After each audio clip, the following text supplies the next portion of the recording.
মাছের খাদ্য খরচ কমানোর জন্য আমরা অনেক সময় খাদ্যে বিস্কিটের গুঁড়া, সেমাই এবং নুডলস ব্যবহার করে থাকি। অনেকে আমাকে প্রশ্নও করে থাকেন। তো বাণিজ্যিকভাবে মাছ চাষ করতে গেলে আমাদের তিনটি বিষয়ের উপরে গুরুত্ব দিতে হয়। একটা হলো প্রোটিন, মাছের দৈহিক বৃদ্ধিতে সহায়তা করে। দ্বিতীয়ত হলো কার্বোহাইড্রেট বা শ্বেতসার, মাছের তাৎক্ষণিক শক্তি অর্জন করে।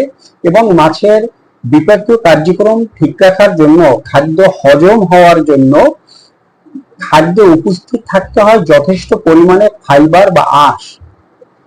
এই তিনটি উপাদান এই নুডলস, সেমাই এবং বিস্কিট এর ভিতরে যথেষ্ট পরিমাণ থাকে না।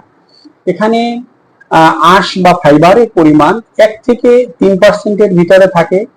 প্রোটিন বা আমিষের পরিমাণ 5 থেকে 7 ভিতরে থাকে।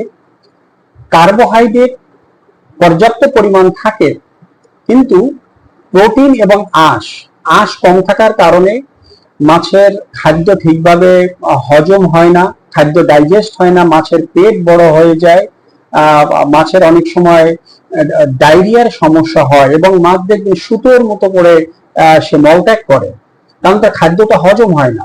দ্বিতীয়ত, নুডলস এবং বিস্কিটের ভিতরে প্রিজারভেটিভ ব্যবহার করা হয় এবং ফ্যাট সোর্স হিসাবে পাম অয়েল ব্যবহার করা হয়। তো প্রিজারভেটিভ এবং পাম অয়েল এই দুটোই আমাদের মাছের দেহের জন্য যথেষ্ট পরিমাণ ক্ষতিকর।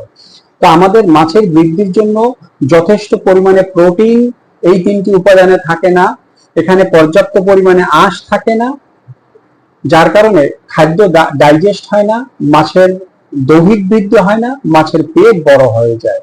তো এই তিনটি উপাদান সরাসরি মাছের খাদ্য হিসাবে ব্যবহার করা কখনোই বাণিজ্যিকভাবে মাছ চাষের জন্য লাভজনক নহে।